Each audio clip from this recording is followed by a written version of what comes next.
To understand why a $14,000 sedan matters this much, look at what has happened to the price of going electric in Western markets. The average new electric vehicle in the United States now sells for approximately $55,000. That is roughly $6,000 to $7,000 more than the average new gasoline car. For years, the federal government softened that gap with a tax credit worth up to $7,500. That credit expired at the end of September 2025. It is gone.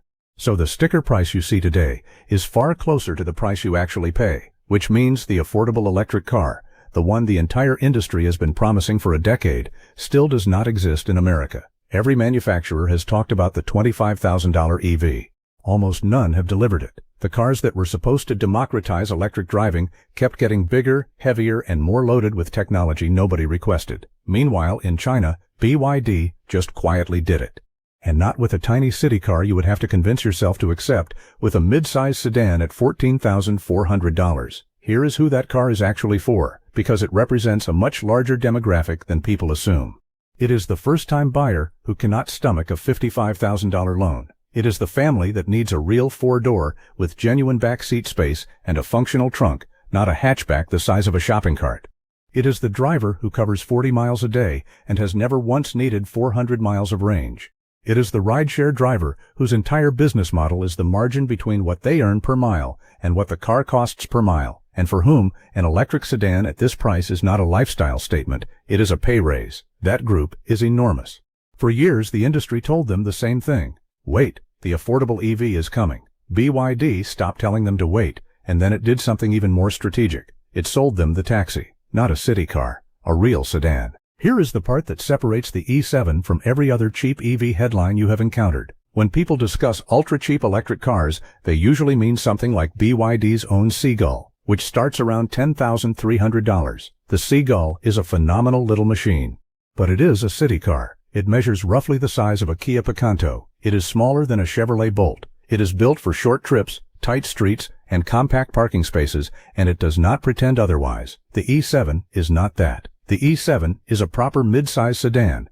It has 4 full doors, a real back seat, a genuine trunk, and the road presence of a car people would not be embarrassed to arrive in. This is the difference between a cheap electric car and a cheap electric car you could actually use as your only vehicle. That distinction should make Western executives uncomfortable. It is one thing for China to build a $10,000 hatchback for city commuters. It is another thing entirely for China to build a Model 3 size sedan with 300 miles of rated range for less than a third of what the average American pays for a new EV. The first one is a curiosity. The second one is a competitive threat. So let's attach actual numbers to it, because the numbers tell the entire story. The BYD E7 measures 4,780 millimeters long, which is about 188 inches. It is 1,900 millimeters wide and 1,515 millimeters tall. The number that matters most is the wheelbase at 2,820 millimeters. Here is why that dimension is critical. The Tesla Model 3 has a wheelbase of 2,875 millimeters. So the E7 sits within about 2 inches of a Model 3 on the single dimension that determines interior volume. This is not a small car wearing a sedan costume. It is genuinely in the same size class as the electric sedan that defined the segment for the entire world. The reason for that long wheelbase is the fleet DNA we discussed. This car was engineered with taxi and ride-hailing duty in mind, which means the person in the back seat is a paying customer, not an afterthought. Rear legroom in a taxi is not a luxury feature, it is the product. So BYD gave it a wheelbase to match cars costing 3 and 4 times as much. The E7 launched in 3 trims. The entry model starts at 103,800 yuan, which is about $14,400.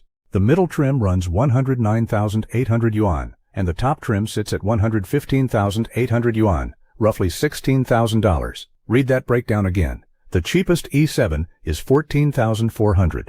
The most expensive E7, fully loaded, the very top of the range, is about $16,000. The entire lineup, top to bottom, fits inside a $1,600 spread. In America, $1,600 is a paint color and a set of floor mats. BYD went further. At launch, the company ran a limited-time promotion knocking 5,000 yuan off, which dropped the entry price to 98,800 yuan, under $14,000, a mid-size electric sedan on promotion for less than $14,000. Now let's discuss what is actually moving this car, because this is where the honest assessment comes in. The E7 uses a single front-mounted electric motor producing 100 kilowatts. That is about 134 horsepower with 180 Newton-meters of torque driving the front wheels. Top speed is 150 kilometers an hour, which is 93 miles an hour. Let's be direct about what those numbers mean. This is not a fast car. 134 horsepower in a mid-size sedan is modest, and a 93 mile an hour top speed would be considered slow by any Western standard. If you are looking for the electric car that pins you to the seat, this is emphatically not it. It was never attempting to be. It was built for a taxi driver doing 12 hours in city traffic, and in that application, 134 horsepower and instant electric torque is more than adequate. The batteries are where BYD demonstrates its advantage. There are two options, both using BYD's own blade lithium iron phosphate chemistry, a 48 kilowatt-hour pack and a 57.6 kilowatt-hour pack. Those deliver 450 kilometers and 520 kilometers of range, which works out to roughly 280 miles and 323 miles. 323 miles of range on a $14,000 car. Now the honest note, because this channel deals in facts. Those figures are CLTC numbers measured on China's own test cycle, and CLTC is optimistic. It flatters electric cars considerably more than the American EPA cycle does, so do not expect 323 real-world miles. Expect a meaningful reduction off that number, but even after you do, you are looking at a mid-size sedan that comfortably clears 250 real miles on a charge for less than the price of a used Camry. The battery is the reason the whole thing is possible. BYD builds its own cells in-house. The blade pack is theirs. They do not buy batteries from a supplier and pay a supplier's margin. They manufacture them. Hold that thought, because it is half the answer to the question everyone is asking. The interior is where you can see BYD's decisions most clearly, and it is not what you would expect at this price. There is a 15.6-inch central touchscreen, the same rotating display size BYD installs in far more expensive cars. There is a 5-inch driver instrument panel. There is a flat-bottom steering wheel, a column-mounted gear shifter that frees up the center console, and BYD's D-Link smart cockpit software. There is a center tunnel with a phone cubby, physical buttons, USB ports, and a power socket. There is an available panoramic sunroof. There is a surround view camera system. There are disc brakes on both axles, which sounds basic until you realize how many cheap cars still cut that corner with rear drums. That is a lot of car for $14,000. But now, look closer, and you can start to see exactly where BYD removed the cost, because those choices are the key to this entire analysis. Of course, BYD is not operating in isolation, and this is what Western coverage misses. The Chinese affordable EV segment is the most violent price war in the automotive world. The E7 lands in a fight with cars like the Changan IDD EV460, which runs around $16,500 with a 58 kilowatt-hour battery, good for about 286 miles. The Neta V, the Leap Motor T03 at about 15,800, which caps out around 211 miles. The Wuling Air EV, which is a city-only machine that will not exceed 124 miles. Line those up, and the E7's positioning becomes obvious.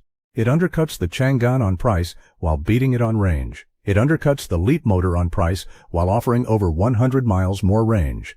In a segment where every competitor is scrapping over a few $100s and a few miles, BYD showed up with the best range-to-price ratio in the group, and a mid-size body nobody else in that price bracket can match.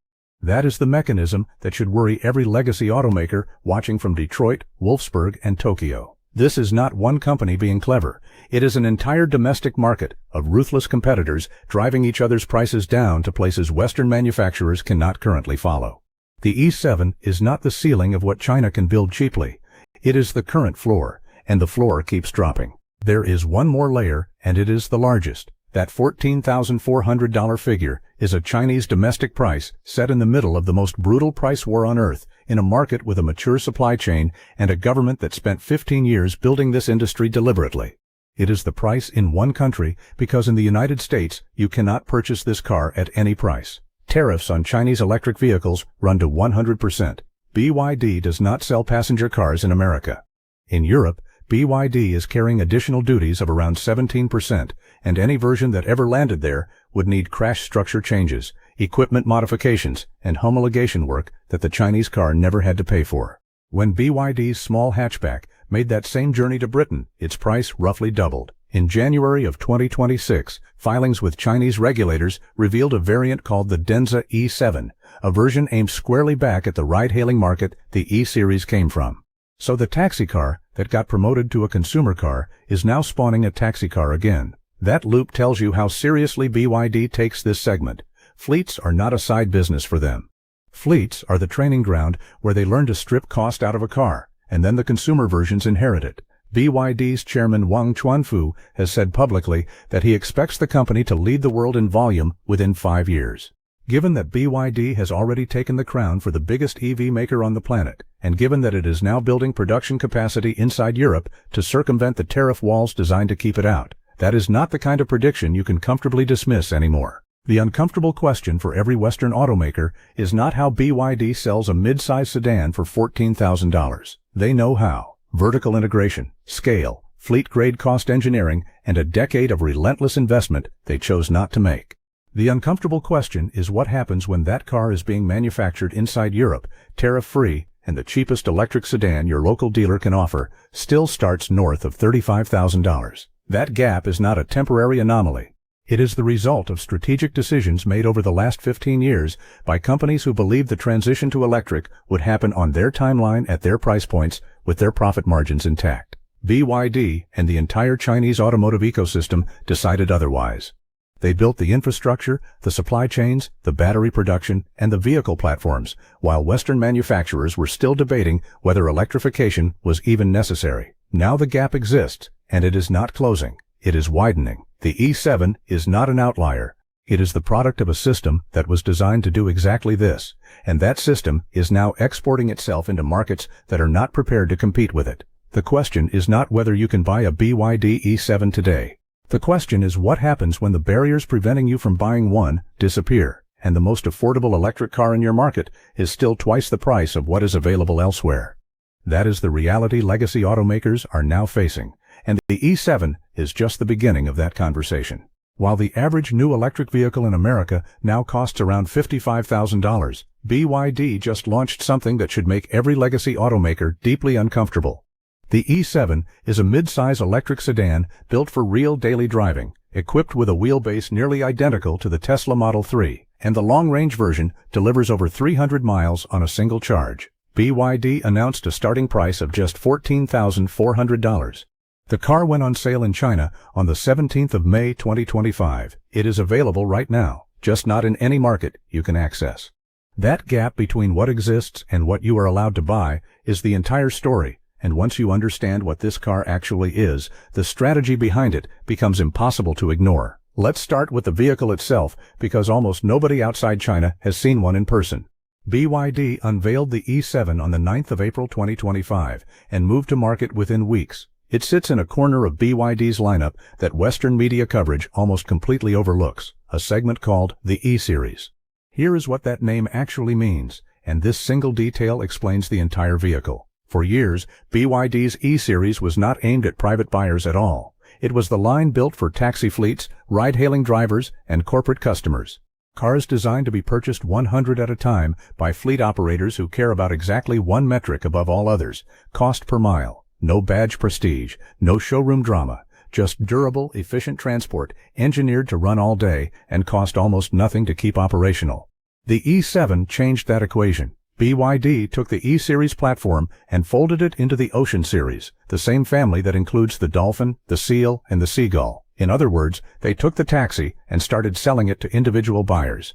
That is the entire mechanism, and once you grasp it, every decision about this car snaps into focus. The naming structure matters because BYD's taxonomy tells you exactly where a car sits in the hierarchy. The Dynasty series gets Chinese dynasty names.